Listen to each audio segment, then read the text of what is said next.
आगामी 1 फरवरी को बजट आने वाला है और बजट को लेकर लोगों में भी खासा उत्साह दिखाई दे रहा है। आखिर क्या कुछ सोचते हैं लोग, कि क्या कुछ बजट में होना चाहिए जिससे लोगों को राहत मिले। हम इन लोगों से यहाँ पर बात कर लेते हैं। भाई साहब, बजट आने वाला है फरवरी में, क्या कुछ होना चाहिए बजट में? देखिए, बजट 1 फरवरी से अंतरिम बजट होने जा रहा है। हमारे जनता को उम्मीद है। क्या चाहिए आम जन को? शिक्षा, स्वास्थ्य, मकान और बुनियादी ढांचा इंफ्रास्ट्रक्चर पर ध्यान दे सरकार। सबसे ज्यादा पैसा मतलब स्वास्थ्य के ऊपर खर्च करे। हम क्या चाहते हैं, शिक्षा है, हाँ, वो सस्ती हो जाए ताकि आम जन के ऊपर ज्यादा भार न पड़े। स्वास्थ्य है, वो मेडिकल सुविधाएं हैं, वो सस्ती हो जाए। जो भी इंफ्रास्ट्रक्चर उस पर ज्यादा वो न हो। और हमें उम्मीद है ये जो है, जैसे हमारे आजकल जो है प्राइवेट ठेका निजीकरण हो रहा है, ये नहीं होना चाहिए। हम चाहते हैं रेगुलर सर्विस निकाले सरकार। और सरकार एक तरफ कहती भी है अभी 2027 तक $5 ट्रिलियन अर्थव्यवस्था बन जाएगी, 2047 तक $30 ट्रिलियन व्यवस्था हो जाएगी। तीसरा वर्ल्ड में देश अर्थव्यवस्था में आ जाएगा। हमें हमें भी उम्मीद है, हम चाहते हैं कि ये सारी चीज सस्ती सरकार होनी सारी चाहिए, सस्ती सस्ती चीजों। होनी चाहिए। कुछ और लोग में आपका क्या कहना है भाई ये साहब? बजट के नाम पे सरकार के बेबुनियाद ढांचे चले आ रहे हैं, इसमें कोई फायदा नहीं है आज तक की, आम जनता को कोई फायदा नहीं होता। इससे तो फायदा होता है जो रिच रिच लोग हैं उन्हीं को फायदा होता है। अब लोग कहते हैं रोजगार सरकार, लोग तो मांग रहे रोजगार दे सरकार, रोजगार तो है ही नहीं। रोजगार के नाम पे तो जीरो है, बिल्कुल भी। और रोजगार होना चाहिए। रोजगार के लिए, और एक जब एमबीए करके और एमएससी करके पकौड़े चलेगा तो फिर उसको पढ़ने की क्या जरूरत है? वो तो अनपढ़ भी चल लेगा, उसमें भी इतना ज्ञान है। बिल्कुल बिल्कुल। भाई ज्ञान तो उसमें भी इतना ही है, रोटी कपड़ा वो तो वो भी पहनता खाता, रोटी खाता कपड़ा पहनता है, ये भी खाता। और फिर दूसरा, शिक्षा पे कोई जोर नहीं। कोई कोई भी ऐसा कोई भी नया कोई कॉलेज खोले उन्होंने, कोई इंस्टीट्यूट बनाए हो बच्चों के लिए। सस्ती भी होनी चाहिए सस्ती तो सबसे मेन प्रॉब्लम तो सस्ती की है ही। इतने इतने हो गए कि आज के आम आम लोग अपने बच्चों को पढ़ा नहीं सकते किसी आम भी लोग टीचर। अपने बच्चों को पढ़ा नहीं सकते, तो शिक्षा को सस्ता करने की जरूरत है। भाई साहब, आप क्या सोचते हैं? भाई होना चाहिए, सरकार से तो हमारी यही है, जो वो है कि भाई आज हर आदमी को अपना घर चलाना जो है बहुत भारी पड़ रहा है।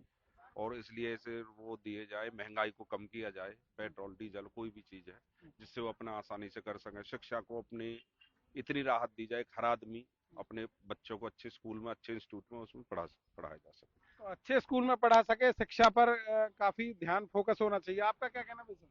हमारा कहना है जो जितनी महंगाई जो है आजकल बढ़ी हुई है, उसको देखते हुए सरकार को शिक्षा है और ये जो बीमारियां चल रही है इसके इलाज के लिए इसमें जो है इसको स्वास्थ्य पर भी ध्यान देना स्वास्थ्य पर ध्यान देना चाहिए। और इस बजट में जो है सारी चीज गरीब आदमी को देखते हुए उस पर चाहिए, ध्यान बजट देकर बनाना चाहिए। बजट उसको देख के बनाए सरकार, जो गरीब आदमी भी उसमें अपने सारी सुविधाएं ले सके। तो गरीब आदमी को देखते हुए जो है बजट बनाना चाहिए। आपका क्या कहना है भाई साहब? मेरा भी यही कहना है जी। स्वास्थ्य और शिक्षा तो मेन बेसिक चीजें होती हैं, जन आधार होता है। सरकार को इन चीजों को सहूलियत अच्छी देनी चाहिए और कम से कम पैसा लगना चाहिए लोगों का। क्योंकि ये कोई भी गरीब आदमी बीमार पड़ जाता है तो उसको स्वास्थ्य और शिक्षा दोनों चीजें हैं, वो कि कम दामों में होनी चाहिए ताकि वो कहीं भी बेहतर जगह अपना इलाज करा सके और अपने बच्चों को पढ़ा सके। आज कितनी परेशानी आती है इलाज कराने में और बच्चे पढ़ाने में? अब देखिए जी, आप किसी भी कॉलेज में इंस्टीट्यूट में कहीं चले जाइए, लाखों की फीस चल रही है। और उसके अलावा आप कहीं हॉस्पिटल में जाओ तो वहाँ पे इतने बड़े बड़े बिल बनते हैं। तो जो गरीब आदमी है, आम आदमी, वो कैसे अपना इलाज करा पाएगा? तो उसके लिए सरकार को सोचना चाहिए। तो उसके लिए सरकार को सोचना चाहिए और कहीं ना कहीं लोगों को काफी उम्मीदें हैं। और के जो महंगाई है उस पर खासकर जो है कंट्रोल होना चाहिए। शिक्षा और स्वास्थ्य भी लोगों के लिए अच्छा होना चाहिए और सस्ता होना चाहिए। फरीदाबाद से हरियाणा न्यूज के लिए राजेंद्र दैया। देश का अंतरिम बजट क्या जनता को माला माल करेगा या फिर जनता की जेबों पर भारी पड़ेगा, ये तो 1 फरवरी को पता चलेगा। लेकिन मोदी सरकार का ये अंतिम बजट को लेकर जनता की क्या कुछ राय है, वो तमाम जानकारी जनता से लेते हैं। तो जनता की राय जानते हैं बजट को लेकर क्या कुछ है। क्या लग रहा है, 1 फरवरी को बजट आने वाला है, तो ऐसे में क्या उम्मीदें लगाई जा रही जनता की द्वारा? सर जी, हमारे को तो उम्मीद ये है कि पहले कांग्रेस के राज में 450 रुपए का सिलेंडर होता था। हम बीजेपी के नुमाइंदे होते हुए हम चाहते हैं कि 350 रुपए में सिलेंडर होना चाहिए। ठीक है। और वर्दों की जिसकी 60 साल से एज ज्यादा हो चुकी है, सरकार को चाहिए कि मतलब पूछ पूछ के कर जाके मतलब सबकी पेंशन बढ़नी चाहिए। पेंशन तो बनाई जा रही है और डीजल सस्ता होना चाहिए, बहुत ज्यादा महंगा है, महंगाई बहुत आसमान छू रही है। तो मतलब महंगाई के ऊपर है ना, हम उम्मीद करते हैं कि मतलब इसके ऊपर काबू पाया जाएगा और हमारी उम्मीद यही है। आपकी उम्मीदें लगाई जा रही हैं। अगर बात की जाए चुनावी वर्ष भी है अभी, तो ऐसे में सरकार कुछ नए तोहफे दे सकती है, क्या कुछ है? देखो जिस चीज के बारे में तो सरकार ने पता है, हमारे को तो क्या मालूम तोहफे देवेगी कि नहीं दे। तोहफे देवेगी तो अच्छी बात है, लोग खुश हो जाएंगे, मतलब तोहफे का ये तो लाभ है। हमारे साथ और भी साथी मौजूद हैं, उनसे भी तमाम जानकारी ले लेते हैं। प्रॉपर्टी डीलर एसोसिएशन प्रधान भी हमारे साथ हैं, उनसे भी जानेंगे क्या कुछ उम्मीदें हैं उनकी बजट को लेकर, क्या कुछ लग रहा है, क्या कुछ कहना चाहेंगे, बजट आने वाला है। पहले तो आपको प्रणाम जी। बजट से उम्मीदें हैं किसानों के लिए इसमें जरूर कुछ रखा जाना चाहिए कि हम तो किसानों के बेटे हैं और ये इलाका किसानों का है, देश किसानों का है। तो किसानों ने बहुत कुछ संघर्ष किया है, उनकी हितों को ध्यान में रखते हुए बजट पेश करना चाहिए। गरीब कमाने वर्ग का भी ध्यान इसमें रखा जाना चाहिए। बुजुर्ग बेरोजगारी खासकर एक बड़ा मुद्दा बन रही है, युवा भटक रहे हैं। हरियाणा में आज बेरोजगारी दर कुछ ज़्यादा हो रही है, विदेशों की तरफ युवा भाग रहा है। उनके लिए कुछ ऐसा प्रावधान रखा जाना चाहिए कि वो कुछ कर सके, उनको रोजगार मिल सके, या उनको बजट में ऐसा कोई विशेष पैकेज रखे कि वो आगे बढ़ सके। किसानों की आपने बात की, तो किसानों के निरंतर एमएसपी के रेट को लेकर किसान निरंतर तत्पर रहते, तो ऐसे में इस बजट में क्या उम्मीदें लगाई जा सकती है? किसानों के लिए कोई विशेष बजट अब की बार? देखो जी, मैं ये नहीं कह सकता, हम तो ये मांग रख सकते हैं। किसान बेचारा बहुत मेहनत से, वो अगर उनकी आज भी जाकर हालात देखोगे, बेचारा वन वे है कि वो बेचारा गेहूं आती है तो गेहूं ही खाता है, बाजरा आता है तो बाजरा ही खाता है। गरीबी में उसका जीवन बीत रहा है, उसके बच्चे पढ़ा नहीं पा रहा। उसकी जो भी मांगे हैं एमएसपी की है और भी है, वाजिब जो चीजें हैं वो सरकार को जरूर पूरी करनी चाहिए, उनका जरूर ध्यान रखा जाना चाहिए। और किसान के, भारत तो देश ही किसानों का है, तो मैं हर चीज से दूर हटके मैं किसानों की बात ये कर रहा हूँ, किसानों की मांगों पूरा ध्यान रखा जाना चाहिए बजट में। देखिए, किसानों के प्रति जो बजट के अंदर विशेष ध्यान रखना चाहिए, ऐसा मानना है जनता का। दुकानदार साथी हमारे साथ मौजूद हैं, तो उनसे भी जान लेते हैं उनकी क्या कुछ राय है, बजट को लेकर क्या कुछ राय आपकी क्या? बजट के लेके तो यही राय है कि हम चाहते हैं भी अपना सरकार कुछ न कुछ मदद करे, राहत दे। जैसे गृहिणियों के लिए जैसे सिलेंडर है, सिलेंडर कम किया जाए रेट इसका, और जो मतलब ये डीजल पेट्रोल है इनके दाम घटाए जाएं। और जो है नहीं, दुकानदार आज बेजार हुआ बैठा है, बाजारों के अंदर कोई काम नहीं है, मतलब क्योंकि ये जो अमेज़न वगैरह जो बड़ी बड़ी कंपनी आई है जो ऑनलाइन का काम करवा रही है, उससे मानते कुछ लोगों बच्चों को रोजगार मिला है, लेकिन बाजारों का तो मड़िया मेट हो गया। बाजारों में तो वो ग्राहक ही नहीं आता है, क्योंकि कोरोना काल के बाद ऐसी स्थिति हुई है। कुछ तो गांवों के अंदर दुकानें हो गई, कुछ फेरी वाले इधर उधर जाने लगे, कुछ ऑनलाइन हो गए। जो छोटी मंडियां हैं उनका मीडियम व्यापारी खत्म होने जा रहा है। उस व्यापारी के बारे में सरकार ने सोचना चाहिए, या तो उसको टैक्स में राहत देनी चाहिए या कोई जीएसटी में राहत देनी चाहिए। तो इस प्रकार की है नहीं, बजट से आम जनता चाहती है कि भी हमारा कोई फायदा हो दुकानदार। देखिए, दुकानदारों ने हमें जानकारी दी कि जो ऑनलाइन सिस्टम अभी चला हुआ, उससे कहीं ना कहीं जो छोटे दुकानदार हैं उनको बहुत ज्यादा परेशानियों का सामना करना पड़ रहा है। और जीएसटी की अगर बात करें तो जीएसटी के अंदर उनको अलग से राहत देने की मांग की गई। व्यापारी भी हमारे साथ मौजूद हैं, तमाम जानकारी उनसे भी लेते हैं। क्या लग रहा है इस बार बजट के अंदर क्या कुछ उम्मीदें लगाई जा रही है, क्या कुछ कहना चाहिए? जैसा कि आपको पता ही है, चुनावी वर्ष भी आ रहे हैं, तो बजट से कुछ अच्छी उम्मीद ही लगा सकते हैं। सरकार जो है बीजेपी की, वो इस बार कुछ फायदा ही देगी 1 फरवरी को जो बजट पास हो रहा है। बाकी देखते हैं आने वाले कल में क्या रहता है क्या नहीं रहता है। अगर मैं टैक्स की बात करूँ, टैक्स में किस तरीके का क्या कुछ कहना चाहिए? टैक्स का भी ऐसे कम ही लग रहा है, 2 पैसे कुछ फर्क ही पड़ेगा व्यापारियों को आगे मंडल में। बाकी देखते हैं क्या रहेगा। व्यापारी हमारे साथ मौजूद थे, उन्होंने तमाम जानकारी दी, और भी साथी मौजूद, उनसे भी जान लेते हैं कि अब की बार 1 फरवरी को जो नया बजट आने वाला है उसमें क्या कुछ लग रहा है, कुछ टैक्स को लेकर क्या कुछ उम्मीदें लगाई जा रही है? टैक्स कम ही होना चाहिए इस बार, तो अच्छी ग्रोथ चल रही है विकास की, तो कम ही करेंगे इस बार तो शायद। बिल्कुल, एम्प्लॉयर के लिए भी, एम्प्लॉय के लिए भी फायदा ही होगा मेरे हिसाब से, तो कुछ बढ़ाएंगे इस बार। अगर व्यापारियों की मैं खास बात करूं, जो छोटे व्यापारी हैं, व्यापार करते हैं, ऐसे में उनकी कोई मुख्य मांगे हैं, कुछ मुख्य उम्मीदें भी हैं बजट को लेकर? बजट को लेकर के उनकी तो उम्मीद टैक्स ही है, क्योंकि टैक्स की वजह से जीएसटी जब से लगा है थोड़ा उनको बहुत फर्क पड़ गया है उस चीज़ का, सेल पे भी और उस पे भी, क्योंकि मंडियों में काम है तो छोटे मोटे इसमें तो फर्क पड़ता ही है ना, तो सेल का बहुत फर्क है उसमें। तो क्या उम्मीद लगाई जा रही टैक्स की, अगर मैं बात करूँ तो टैक्स की? देखो रिबेट देनी चाहिए इस बार तो मोदी सरकार को, क्योंकि जिस हिसाब से चला हुआ है उस हिसाब से रिबेट देनी चाहिए इस बार, हमें ये उम्मीद है। देखिए, व्यापारियों द्वारा उम्मीद लगाई जा रही है कि इस बार टैक्स के अंदर कहीं ना कहीं जो रियायत कह सकते हैं कि सरकार देगी। ज्वेलर्स से भी तमाम जानकारी बजट को लेकर लेते हैं, क्या कुछ उम्मीदें बजट को लेकर, क्या कुछ कहना चाहिए? देखो जी, मोदी सरकार से, खट्टर सरकार से हमारी यही उम्मीद है कि टैक्स में राहत मिलेगी, जीएसटी में छूट मिलेगी और भी सरलीकरण करेंगे। जैसे हर व्यापारी को उम्मीद होती है जो बजट आता है उसमें हमारे लिए कुछ न कुछ हो। देखो, हमें मोदी सरकार और खट्टर सरकार पर पूरा भरोसा है, कुछ न कुछ हमें अब की बार भी छूट देगी। देखिए, ज्वेलर्स ने हमें बताया कि उनको इस बार उम्मीद है कहीं ना कहीं जो टैक्स है उसके अंदर कटौती होगी और उनको कहीं ना कहीं उसको छूट मिलेगी। कमीशन एजेंट भी हमारे साथ मौजूद हैं, तो तमाम जानकारी उनसे भी ले लेते हैं। 1 तारीख को जो बजट पास हुआ, क्या कुछ उम्मीदें उसको लेकर, क्या कुछ उम्मीदें लगाई जा रही हैं? उम्मीदें तो हम सरकार से महंगाई के बारे में, महंगाई कम हो जाए, कुछ टैक्स प्रणाली सरल की जाए, और जिस तरह नरमा कपास है बहुत मंदी है, सरसों मंदी है, इसका निर्यात खोला जाए। हम गैस सिलेंडर महंगे हैं, पेट्रोल डीजल पर भी 10-5 रुपए की छूट दी जाए। सरकार से उम्मीद करते हैं हम कि जिस तरह खाद्य वस्तुओं में और महंगाई हो रही है उसको कम किया जाए। जैसे आपने बताया कि पेट्रोल डीजल की बात करें तो ऐसे में क्या लग रहा है, कहीं ना कहीं दाम कम होने की है, कहीं उम्मीदें हैं आपकी? है, पिछले दिनों न्यूज़ उसमें अखबारों में भी आया था कि ना पेट्रोल डीजल के दाम कम हो गए, परंतु अभी तक हुए नहीं। हम सरकार से चाहते हैं कि पेट्रोल डीजल के दाम कम किए जाएं महंगाई से, जिससे किसानों को भी और व्यापारी को भी छुटकारा मिले, और सरसों और नरमा का निर्यात खोला जाए। जिस तरह सरसों का तेल बहुत मंदा हो चुका है, नरमा की रुई बिनोड़ा बहुत मंदा है, जिससे व्यापारी बर्बाद होने के कगार पे है।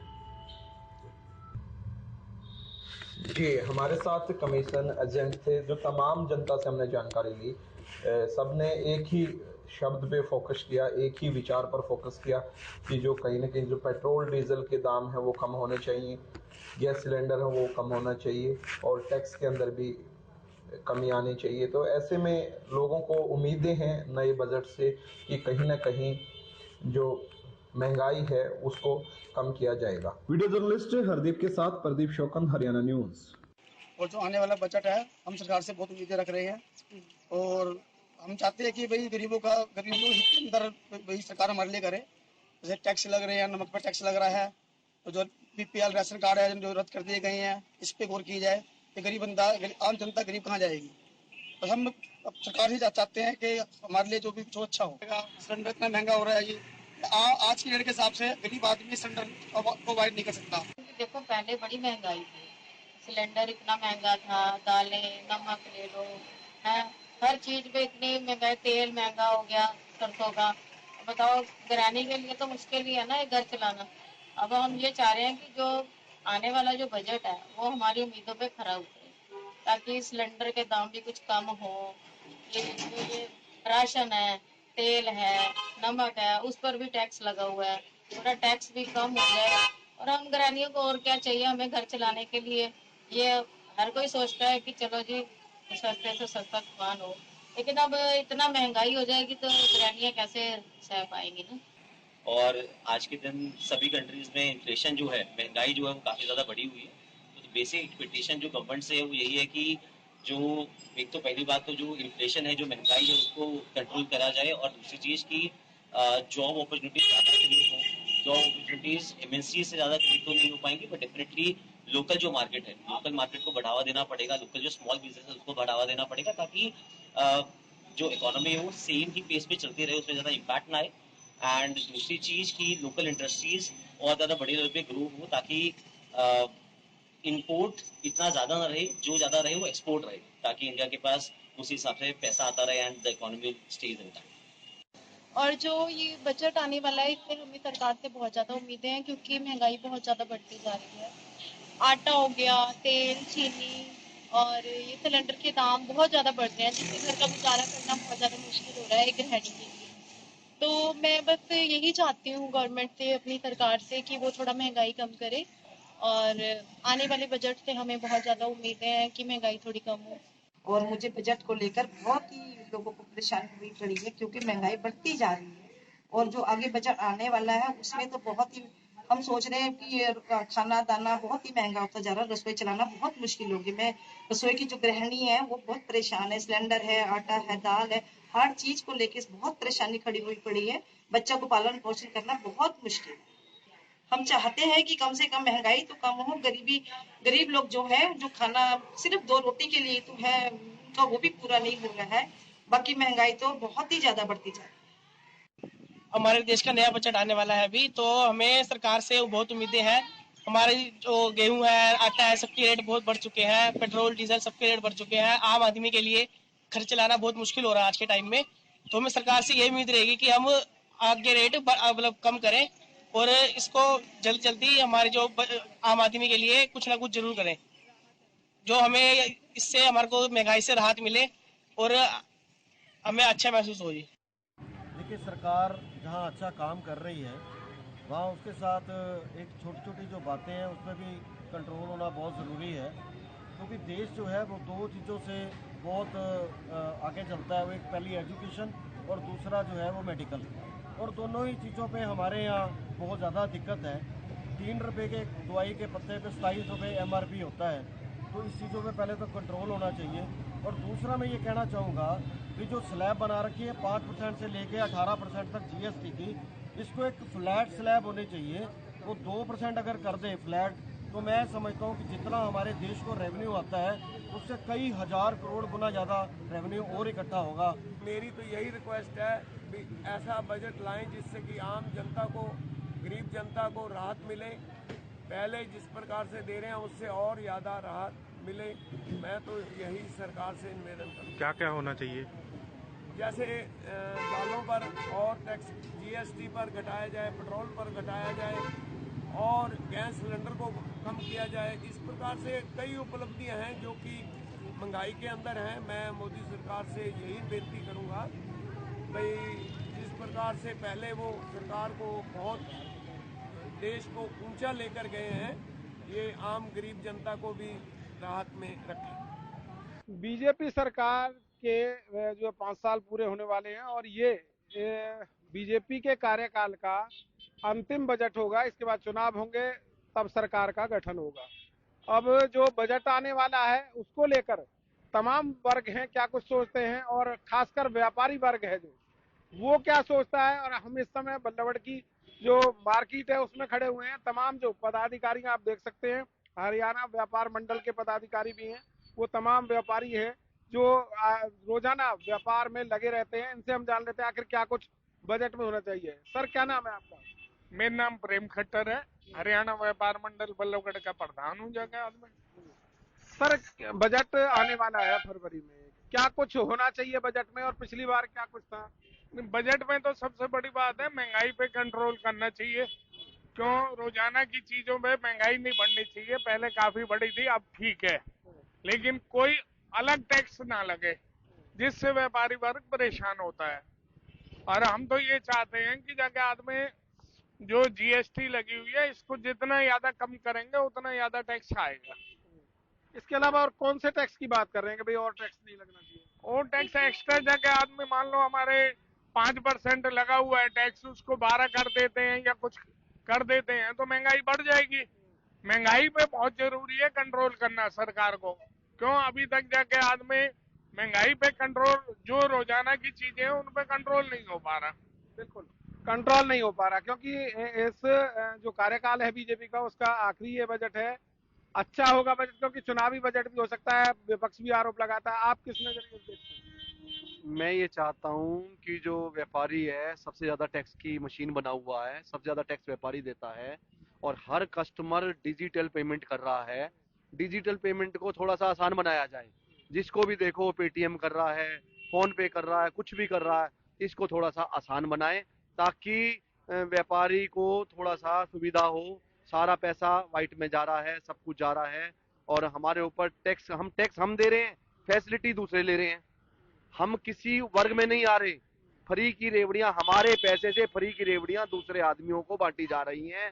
जो 80 करोड़ जनता को फ्री का अनाज मिल रहा है, फ्री की सेवा मिल रही है, वो हमारे टैक्स का पैसा है सारा का सारा। वो व्यापारी को वापिस होके कुछ नहीं मिल रहा। व्यापारियों के लिए भी कोई योजना, व्यापारियों के लिए योजना होनी चाहिए जो उनको मिलनी चाहिए। ये नहीं खाली कागजों में योजना होनी चाहिए। व्यापारी को फैसिलिटी दिखनी चाहिए। व्यापारी को खाली टैक्स की मशीन नहीं बनाना चाहिए। व्यापारी को उसकी फैसिलिटी दिखनी चाहिए। व्यापारी क्या चाहता है? सुविधा चाहता है, सुविधा मिलनी चाहिए व्यापारी को। सुविधा मिलनी चाहिए। आप क्या कहना चाहेंगे? हम तो सरकार से यही कहना चाहते हैं कि ये जो महंगाई है उससे थोड़ा कंट्रोल करा जाए, ताकि आम आदमी जो सुविधा सब जी सके आदमी। हम यही चाहते हैं। तो कहीं ना कहीं और भी हैं साथी यहाँ। क्या नाम है आपका? गगन। गगन जी, क्या करते हैं आप? मेरा अपना व्यापार है, बैग का काम है मेरा।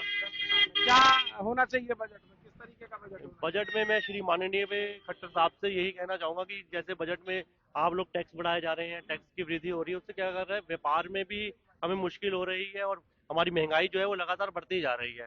और मैं खट्टर साहब से, माननीय श्री मोदी जी से भी यही कहना चाहूंगा, अगर मेरी आवाज़ उनके पास पहुंचती हो तो सबसे बड़ी बात है कि शिक्षा। मोदी जी जब आए थे व्यापार के टाइम, मोदी जी जब आए थे तो उन्होंने सबसे पहले ये कहा था कि अगर हमारे यहाँ पे हर घर में बंदा शिक्षित होएगा तो हमारा देश बढ़ेगा। लेकिन शिक्षित के नाम से व्यापार में लूटा जा रहा है, स्कूलों में भी लूटा जा रहा है, कॉलेजों में भी लूटा जा रहा है, इतनी फीस बढ़ाई जा रही है, आज के टाइम में बच्चों का एडमिशन करवाना बहुत मुश्किल होता जा रहा है। तो मैं कहूँगा बजट में सबसे बड़ा एक शिक्षा का मुद्दा भी बहुत मेन मैं समझता हूँ कि मुद्दा शिक्षा का उठना चाहिए, ताकि हमारे देश में शिक्षा सस्ती से सस्ती हो, ताकि हर बच्चा घर पे एक बच्चा पढ़ भी सके। और अगर सब बच्चे पढ़ेंगे तो शिक्षा सस्ती होएगी तो हमारा देश भी तरक्की करेगा। शिक्षा सस्ती होनी चाहिए ताकि देश भी तरक्की करे और बच्चे पढ़ सकें। भाई साहब, आप क्या सोचते हैं? मेरा नाम निर्मल गुप्ता है, मेरा मोबाइल का बिजनेस है। मैं तो केवल जीएसटी में ही राहत चाहता हूँ, क्योंकि जीएसटी पहले मोबाइल पर और इलेक्ट्रॉनिक्स पर 18% थी, 12% थी, अब 18% कर दी गई है। हम तो उसको वापस अब 12% पे चाहते हैं, क्योंकि मोदी जी खुद कहते हैं कि यूपीआई से पेमेंट करो, यूपीआई से पेमेंट करो। यूपीआई से पेमेंट कैसे होगी जब मोबाइल हर घर में हर आदमी के हाथ में पहुंचेगा, जब ही तो होगी। और मोबाइल पे इस टाइम टैक्स ज़्यादा है, सर्विस टैक्स भी लगा हुआ है, जो उसका रिचार्ज होता है उस पर सर्विस टैक्स लगा हुआ है। तो मैं तो यही चाहूँगा कि 18 से 12% हो जाए, ताकि घर घर मोबाइल पहुंचे और घर घर यूपीआई से पेमेंट करने की वो है। मोदी जी ने अभी जयपुर गए थे, उन्होंने खुद ने यूपीआई से पेमेंट की थी। अब उसका तो कम से कम रियायत देना चाहिए। जब वो खुद सोचते हैं कि यूपीआई पेमेंट करनी है तो यूपीआई पेमेंट के लिए मोबाइल पे डिडक्शन देनी चाहिए।